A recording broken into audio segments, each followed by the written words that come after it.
Chapter 21. The Review and Herald.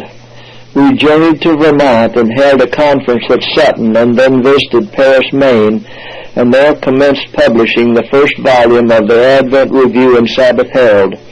The brethren there were all poor, and we suffered many privations. We boarded in Brother A's family. We were willing to live cheap that the paper might be sustained. My husband was a dyspeptic. He could not eat meat or butter, and were obliged to abstain from all greasy food. Take these from a poor man's table, and it leaves a very spare diet. Our labors were so great that we needed nourishing food. We had much care, and often sat up as late as midnight, and sometimes until 2 or 3 in the morning to read proof sheets. We could have better borne these extra exertions could we have had the sympathy of our brethren in Paris, and had they appreciated our labors and the efforts we were making to advance the cause of truth. Mental labor and privation reduced the strength of my husband very fast. About this time we received a special invitation to attend a conference in Waterbury, Vermont. We decided to go, but let Brethren R and A have our horse to visit the brethren in Canada East and Vermont, while we took the cars for Boston and New Ipswich. It took us 2 days to go 40 miles to Washington, New Hampshire by private conveyance. The blessing of the Lord attended our meetings in Washington. We then rode 15 miles to visit Brother S., who was befogged with spiritualism. We were anxious he should attend the conference at Waterbury, but he had no horse, and to help him we told him if he would get a horse we would ride in the sleigh with him and give him our fare, which would be about $5 on the cars. He purchased a horse for $30. It was in midwinter, and we suffered with cold, but we were anxious to see Elder J. Baker, who was shut up at home, and encourage him to attend the meeting at Waterbury. Weary, cold, and hungry, we arrived at Brother B's. Next morning we had a solemn season of prayer, and Brother B was deeply affected. We urged him to attend the conference. He said he had not health and strength to drive his horse through the cold. My husband handed him $5 to pay his fare on the cars. He was very reluctant to accept it, but said, "If it is your duty to give me this, I will go." We were the greatest part of 3 days more in reaching Waterbury. There were 3 of us in an open sleigh without a buffalo skin or even a horse blanket to protect us from the cold. At Waterbury we had to labor against a great amount of unbelief, and this was not all we had to meet.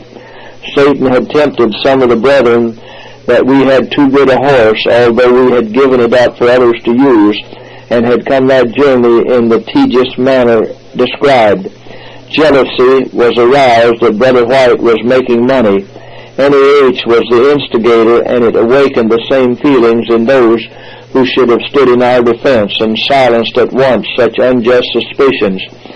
As NEH was very poor, my husband only 7 or 8 months before handed him $20, which was put into his hands to help the cause, took his coat from his back and gave it to him, and interested the brethren in his behalf, so the horse and carriage were given to him at the conference at Johnson.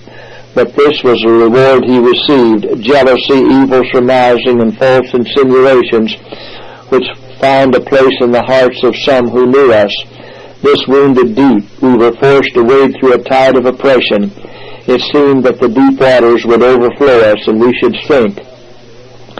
At the close of the conference, means were raised to defray the expenses of those who had come to the meeting. The question was asked how it should be appropriated. A brother who knew our poverty, that we suffered for suitable food and clothing, hastily took the means and placed it in the hands of one whom my husband had helped to the meeting, and although we had been specially invited to attend the conference, we received none of it to defray our traveling expenses. But the Lord did not forsake us in our extremity. While engaged in prayer around the family altar, I was taken off in vision and shown some things concerning this cruel, oppressive work. I saw that it had been carried on underhanded and was as cruel as the grave. We found some relief, still our spirits were crushed to receive such treatment from our brethren. We then went to Waitsfield and Granville, visited the family of our dear Sister Rice, who rests in the grave, and tried to aid them a little in their need. Brother K. took us to Bethel. We ascended a long mountain and suffered with the cold extremely. We were 5 hours going 15 miles. We held meetings among dark spirits. Brother Phillips there embraced the truth. We then returned to Massachusetts and Maine. The influence that had worked against us in Vermont affected individuals in other states, and one good brother in Massachusetts wrote us many pages of reproof. He had received prejudice from others. My husband was borne down with care and suffering from severe colds which had settled on his lungs. He sunk beneath his trials. He was so weak he could not get to the printing office without staggering. Our faith was tried to the utmost. We had willingly endured privation, toil, and suffering, yet but few seemed to appreciate our efforts when it was even for their good we had suffered. We were too much trouble to sleep or rest. The hours in which we should have been refreshed with sleep were often spent in answering long communications occasioned by the leaven of envy which commenced to work in Vermont. And many hours while others were sleeping we spent in agonizing tears and mourning before the Lord. At length my husband said, "Ellen, it is no use. These things are crushing me and will carry me to the grave. I cannot go any farther. I have written a note for the paper stating that I shall publish no more."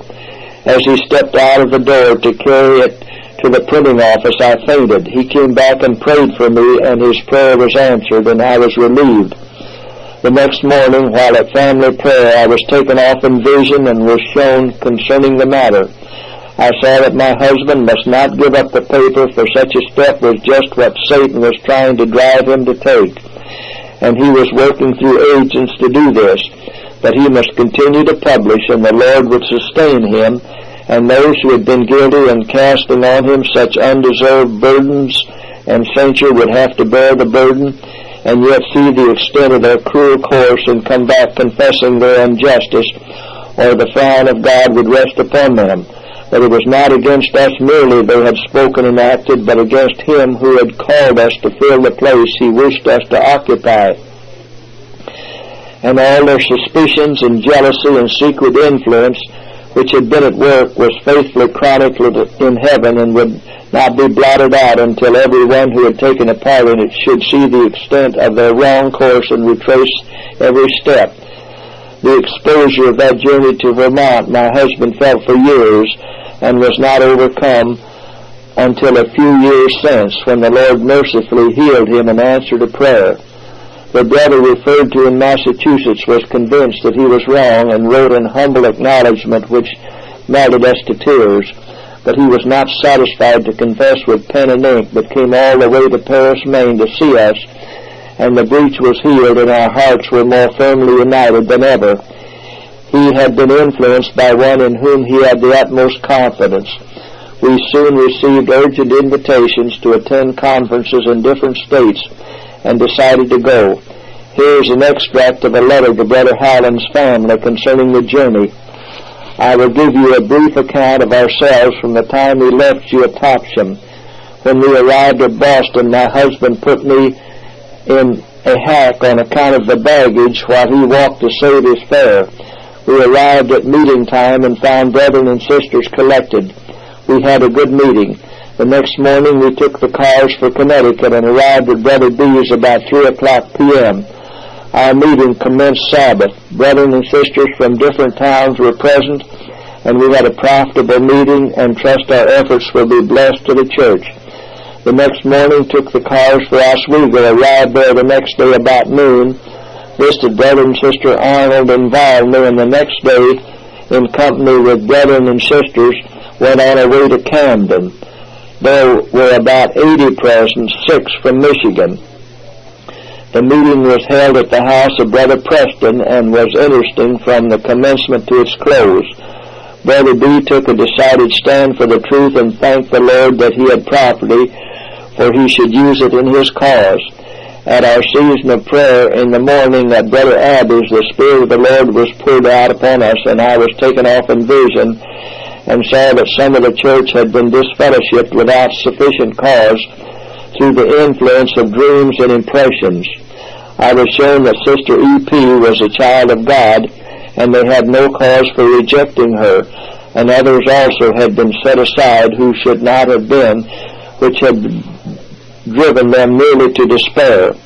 Sabbath morning we went to the meeting, and there met Sister E.P. Her husband was bitterly opposed to her faith, and forbid her coming to the meeting, and had bound her with cords so tightly as to much bruise her.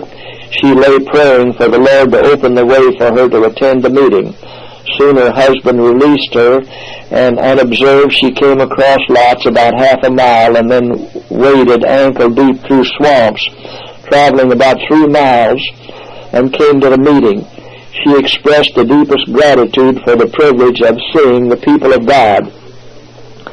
I related the vision given me for the church, and those who had acted a part in casting her off confessed to her heartily. It was an affecting time. Many wept aloud. The desponding were encouraged and strengthened. The work of God is going forward. The Lord wrought for the church, and we left them rejoicing and journeyed to Amsterdam, where we found Brother B. waiting to take us to his house. We were kindly received by the family, although they had not yet embraced our faith. We had a meeting with them. My husband hung up his chart and talked from it 1 hour and a half. Then Brother B. talked very affectingly, expressing his deep interest for his family. Said he, "Wife and children, I am going to the kingdom. Will you go with me?